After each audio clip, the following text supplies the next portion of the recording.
You've learned how to hold the weight of the family, the weight of your business, the weight of your image, but no one's actually taught you, or you've never learned how to hold or be there for yourself. So even with all the wealth and success, the respect, you still feel like there's something missing.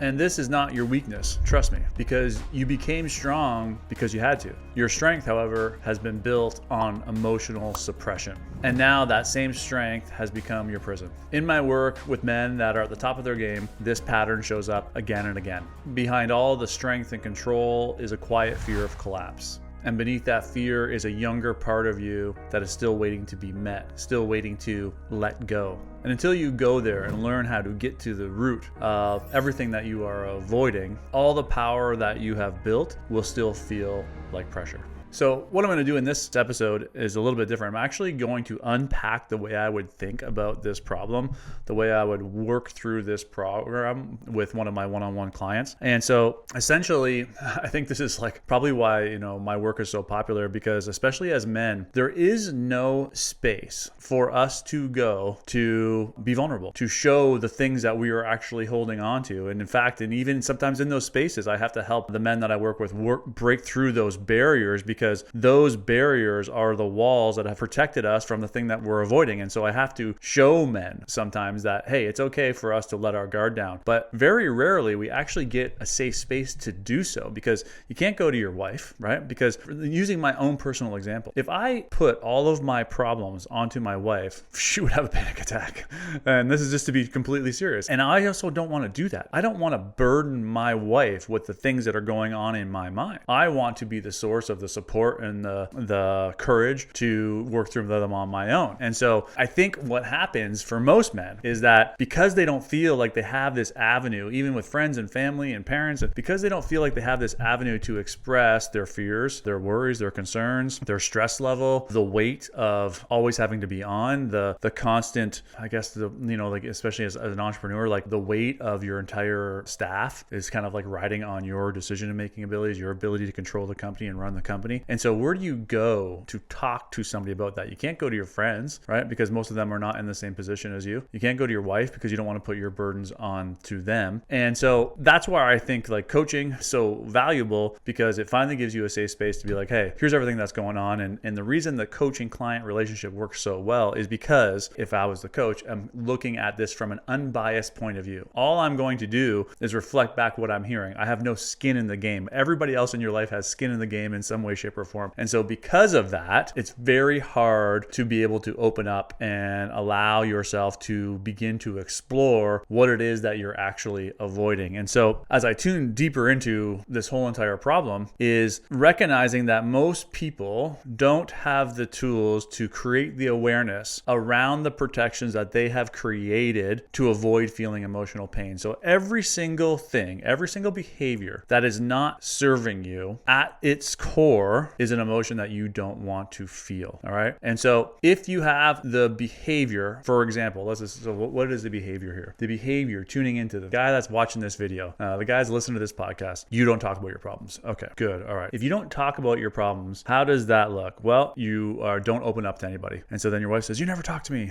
And because of that, you're not letting her in, right? And you're not letting her in because you think you're protecting her. You're also not letting her in because you don't want to appear vulnerable. You're not letting other people in because you don't want to appear weak, because you've built this persona of you got your shit together, okay? And so you can't go to your number two and say, oh man, these are all the things I'm worried about, right? Because then you're just going to make them worried. When you're holding everything in, you are in this constant state of trying to figure out all of the problems that you have at hand, right? And this feels heavy. This feels like you can't relax. This feels like you can't take a break. This feels like anytime you do take a break, you feel guilty that you're taking a break, because there are shit that needs to get done. There are problems that need to get solved. And if they don't get solved, you are going to experience some serious pain. And there is where we're getting to the root of it. And so the first part of it is, what is it that you're so worried about that is going to happen? And so if I look at the things that I would be holding on to, the fears that I would have would be that my wife is not going to see me as strong anymore. My wife is not going to see me as alpha. I'm not going to be the man. Maybe that would lead to her going to find another man, right? Which is very irrational. I don't feel that but like, this is where we go, right? And so that could be one. The other one is all the respect that you have earned because of the money money that you've made and the things that you built is all going to go away if you lose it. And so this is a very common theme that with people that achieve wealth, they then immediately develop the fear of losing that wealth. Now do they have to maintain that wealth, but they have to continue to build it because out of the fear that it may one day go away. And if we look at all of that, like this is the stuff that you're holding on to. This is the stuff that you can't tell anybody else about. This is the shit that you're really, really fearful about, right? And so then what we have to look at is, why did this mechanism of doing more, of holding things in, of putting all of the weight on your shoulders, right? Why did this show up? And it showed up because you have a belief system that men don't talk about their feelings, right? And I actually, in some ways, agree with that belief system, because I don't think that we should put our burdens onto the people that are closest to us, right? I don't think that you should tell your wife about your financial problems in your business, because all that's going to do is put your problems onto her. But what I would ask you to ask is that if you felt that you needed to talk to somebody about the thing that is going on, the thing that you has been, that you've been dragging around, that has been this weight that you have been carrying, if you were to talk to somebody, what is it, I guess I should say, that you are trying to get out of them? What do you want them to say to you, right? And as I just tune into this, and like I said, I'm just kind of doing this off the cuff here. As I tune into this, what I'm feeling is that most people want to hear, you're doing a good job, everything's going to be okay, just keep on going, right? Like that's what I'm basically picking up on.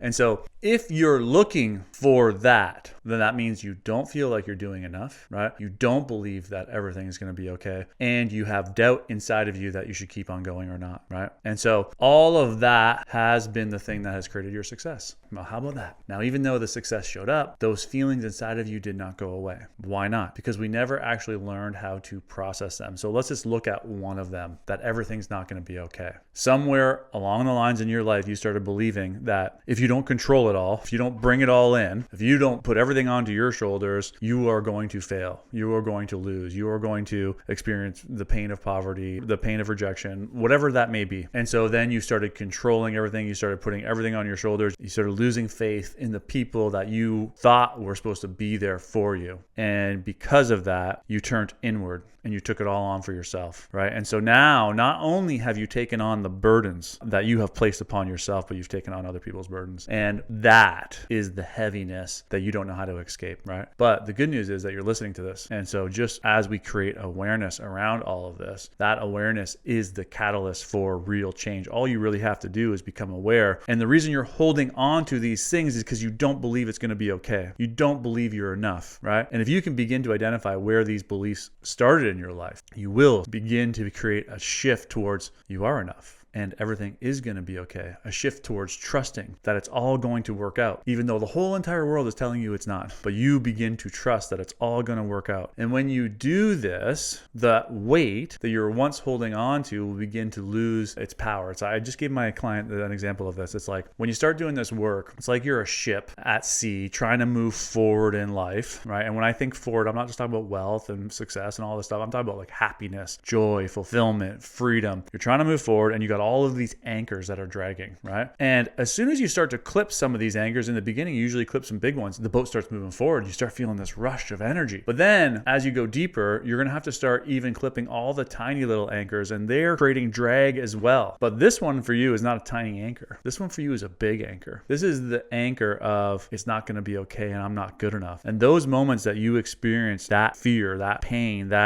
of being less than, the pain of failure, the pain of it's not going to be okay, right? And this I'm tuning into my own here. Like with my mom died when I was 9 of cancer. That definitely didn't turn out okay for me, right? But now I do recognize that it did, because her death led me to here, led me to help other people, led me to the success that I've achieved in my life. I might not be the same person I am today without her dying. And so I can see that it all worked out, even in the saddest moment. And so, but after her death, I didn't believe it ever would. And if you don't believe it's ever going to work out, then you will kill yourself trying to make sure that it doesn't. And in that realization, in that moment, what we have to realize is that the pain that we are avoiding, and for me here, would be the grief from the loss of my mother, the failures from being like, kind of a stupid kid in school, embarrassed of the being less than, being chosen second, rejected. This has all been why I've taken on the burden, and I'm talking for the people listening, of doing it all, because I'm never going to leave it in anybody else's hands ever again. And this is what you're being called. If you've made it this far to the very end of this video, this is what you're being called to transcend. And all you have to do to transcend it is have the intention to do so. And in that intention, everything that you need will be revealed to you so that you can begin stepping out of carrying the weight of the world. You're not going to give it to anybody else. It's just you're going to recognize it was a weight that you never had to carry in the first time. If you got any value from this whatsoever, click that like and subscribe. See you again next week.